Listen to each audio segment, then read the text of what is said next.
Welcome to ज़ेर cricket. उम्मीद है आप सब खैरियत से होंगे। आज की वीडियो में हम देखेंगे कि इस बार पाकिस्तान जो है, चाइना 81% हथियार उनके चाइना ओरिजिन के हैं। चाइना अपने हथियार फ्री में टेस्ट करवा रहा है यहाँ एडवांस्ड वेपन सिस्टम्स के बरखिलाफ। तो हमको ये देखना था कि हम क्या कर सकते हैं। तो वो हथियार जो हैं उसके या तो अमेरिका से आ रहे हैं या चीन से आ रहे हैं। मिसाइल सिस्टम्स हैं, एयर डिफेंस सिस्टम्स हैं, बाकी जो है अभी वो नेवी के फ्रिगेट वगैरह भी दे रहा है उनको, काफी उन्हें पनडुब्बियां भी दे रहा है उसको। क्योंकि देखिए, लड़ाई शुरू करना बहुत आसान होता है पर उसको खत्म करना बहुत मुश्किल है। आपके सामने है, वहां पे इजराइल और अब ईरान का है। आप गाजा में देख लीजिए इजराइल किस तरीके से फंसा हुआ है। तो शुरू करना कोई मुश्किल नहीं है, खत्म करना बड़ा मुश्किल होता है। इसके लिए अगले राउंड के लिए हमको बिल्कुल तैयार रहना होगा। वुड हैव फॉलन और अच्छा नुकसान हो जाता है क्योंकि बड़े स्मार्टली ओपन एंडेड वॉर में नहीं फंसे और हमने जल्द से जल्द सीज फायर कर दिया। पाक भारत जंग खत्म हो चुकी है, लेकिन अब भी भारत की जानिब से रोना धोना जारी है।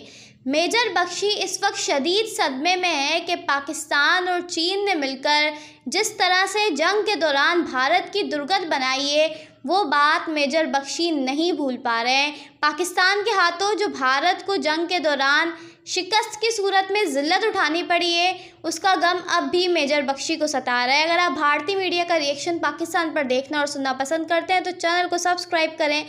नमस्कार, प्रभात साक्षी न्यूज़ नाटक पर आप सभी का स्वागत है। उप सेना प्रमुख lieutenant general Rahul R Singh की ओर से किए गए खुलासों का रक्षा विशेषज्ञ अपने अपने हिसाब से विश्लेषण कर रहे हैं, लेकिन सबके निष्कर्षों में एक बात यह उभर कर आ रही है कि सबसे बड़ा खतरा चीन से है और जिस तरह ऑपरेशन सिंदूर के दौरान चीन पल पल की जानकारी पाकिस्तान को दे रहा था, उसको देखते हुए खतरा यह है कि अगर चीन से जंग के हालात बनते हैं तो हमारी हर मूवमेंट के बारे में ड्रैगन के पास जानकारी होगी।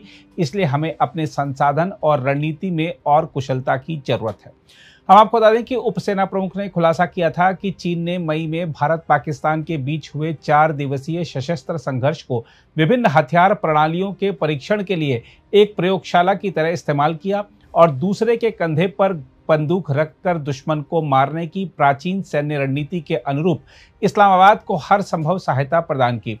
वरिष्ठ सैन्य अधिकारी ने कहा था कि पाकिस्तान जहां सिर्फ सामने नजर आ रहा था, वहीं चीन पर्दे के पीछे से अपने सदाबहार मित्र को हर संभव सहायता दे रहा था और तुर्की भी इस्लामाबाद को सैन्य साजोसामान की आपूर्ति करके प्रमुख भूमिका निभा रहा था। उन्होंने कहा कि 7 से 10 मई के बीच हुए संघर्ष के दौरान भारत वास्तव में कम से कम 3 शत्रुओं से निपट रहा था। बहरहाल, आइए देखते हैं रक्षा विश्लेषक मेजर जनरल जीडी बख्शी और कैप्टन अनिल गौर इस पूरे मुद्दे को कैसे देख रहे हैं। देखिए, बहुत नापातुला बयान है। उन्होंने कहा कि इस बार पाकिस्तान जो है हमारे बिल्कुल पॉपुलेशन सेंटर्स को छू नहीं पाया, कोई बम नहीं गिरा, कोई कुछ नहीं हुआ, जबकि हमने उसके लाहौर, सियालकोट, मुरीद के, भावलपुर ये शहरों के बीचों बीच 9 टेररिस्ट ठिकाने ठोक दी। ठीक है, तो क्वाइट ऑब्वियसली वो उन्होंने सही कहा है कि चाइना 81% हथियार उनके चाइना ओरिजिन के हैं। चाइना अपने हथियार फ्री में टेस्ट करवा रहा है यहाँ एडवांस्ड वेपन सिस्टम्स के बरखिलाफ। तो हमको ये देखना था कि हम क्या कर सकते हैं। इसके लिए अगले राउंड के लिए हमको बिल्कुल तैयार रहना होगा। उन्होंने ये भी बताया कि भाई 21 टारगेट्स थी टेरर, हमने केवल 9 एड्रेस करी थी, तो बाकी छूट गई हैं, उनको हम एड्रेस करने वाले थे लेकिन सीज फायर आ गया। लेकिन उन्होंने ये भी कहा कि हमने बड़े स्मार्टली ओपन एंडेड वॉर में नहीं फंसे और हमने जल्द से जल्द सीज फायर कर दिया। मेरा सिर्फ कहना है कि 1-2 दिन और भी चल जाता तो कोई नो हेवन और वुड हैव फॉलन और अच्छा नुकसान हो जाता, क्योंकि हमने बिल्कुल एयर डोमिनेंस गेन कर ली थी।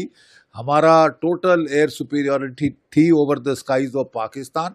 तो अच्छी तरह से जो बची खुची टारगेट्स थी उनको भी ठोक लेना था 2 दिन तक या 3 दिन तक। देखिए, पाकिस्तान जो है खुद ब खुद तो उसके पास आपको पता है कि ना उसके पास पैसा है कोई हथियार खरीदने के लिए, ना उसके पास और कोई ऐसा उसकी इंडस्ट्री है कि वो हथियार बना सके। तो वो हथियार जो हैं उसके या तो अमेरिका से आ रहे हैं या चीन से आ रहे हैं। अमेरिका के जो हथियार हैं उसके ऊपर तो उन्होंने पाबंदी लगाई है कि कहीं वो जो जैसे उन्होंने F-16 वगैरह दिए हैं वो हिंदुस्तान के खिलाफ नहीं इस्तेमाल कर सकते, और कहीं पे भी अगर अमेरिकन इक्विपमेंट इस्तेमाल करना है किसी के खिलाफ, पहले उनको परमिशन लेनी पड़ती है। तो रह गया चीन। चीन इसमें अपना मुफाद देख रहा है कि पाकिस्तान को सपोर्ट करके क्योंकि उसने चीन ने उनको काफ़ी जो है एंटी एयरक्राफ्ट जो मिसाइल सिस्टम्स हैं, एयर डिफेंस सिस्टम्स हैं, बाकी जो है अभी वो नेवी के फ्रिगेट्स वगैरह भी दे रहा है उनको, काफ़ी उन्हें पनडुब्बियां भी दे रहा है उसको। उसका मकसद ये है कि देखिए already China Pakistan economic corridor जो बना रहा है ये चीन पाकिस्तान के अंदर, वो उसके अंदर इतने बिलियन डॉलर उसने खर्च दिए हुए हैं। और दूसरी बात यह है कि उसको पता है पाकिस्तान जो है वो एक भिखारी नेशन है और जल्द ही वो बिल्कुल कंगाल हो जाएगा।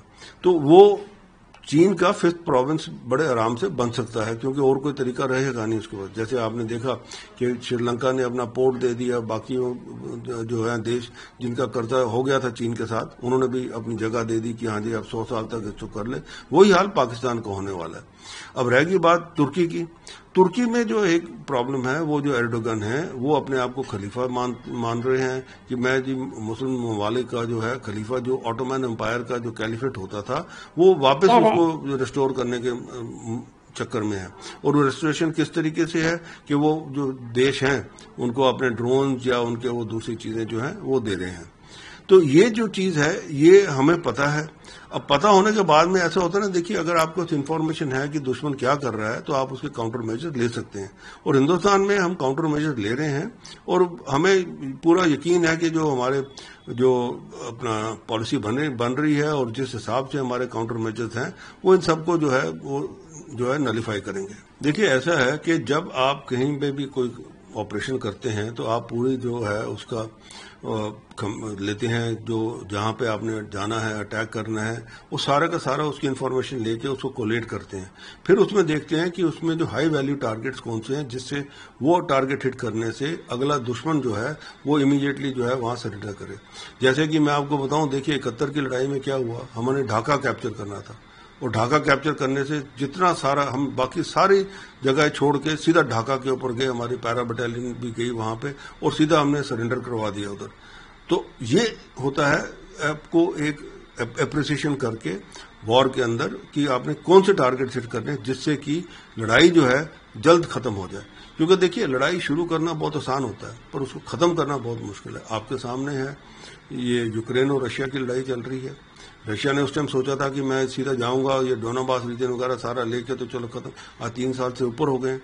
वहां पे इजराइल और अब ईरान का है। आप गाजा में देख लीजिए इजराइल किस तरीके से फंसा हुआ है। तो शुरू करना कोई मुश्किल नहीं है, खत्म करना बड़ा मुश्किल होता है। और खत्म करने के लिए पहले आपको एक स्ट्रेटेजी बनानी पड़ती है जिसके अंदर आपको टारगेट्स जो हैं उस हिसाब से चूज करने होते हैं कि जिन टारगेट्स को आप हिट करेंगे तो इमीडिएटली जो दुश्मन है उसका जो मोराल है वो पस्त हो जाएगा और वो कहेगा जी अब तो मेरे को आप ऐसा माफी दे दीजिए, अब हम जी सीजफायर कर लेते हैं। और वही हुआ। हिंदुस्तान ने जब ये 9 टारगेट्स के अलावा जब उनके एयरफील्ड वगैरह जो टारगेट थे वो उसको भी हिट किया तो इमीडिएटली आपके सामने है कि डीजीएमओ उनका पाकिस्तान के डीजीएमओ का टेलीफोन आ गया कि जी हम जी। तो जैसे कि आपने भारतीय मीडिया का रिएक्शन देखा, अगर आप इसी तरह भारतीय मीडिया का रिएक्शन पाकिस्तान और पाकिस्तान की पॉलिटिक्स पर देखना और सुनना पसंद करते हैं तो इस चैनल को लाजमी सब्सक्राइब कर लें, बेल आइकन पर क्लिक कर लें ताकि जैसे ही कोई नई वीडियो आए आपके पास फौरन नोटिफिकेशन आ सके और आप सबसे पहले वीडियो देख सकें। अगली वीडियो में मुलाकात होगी, तब तक के लिए अल्लाह हाफिज। पाकिस्तान जिंदाबाद।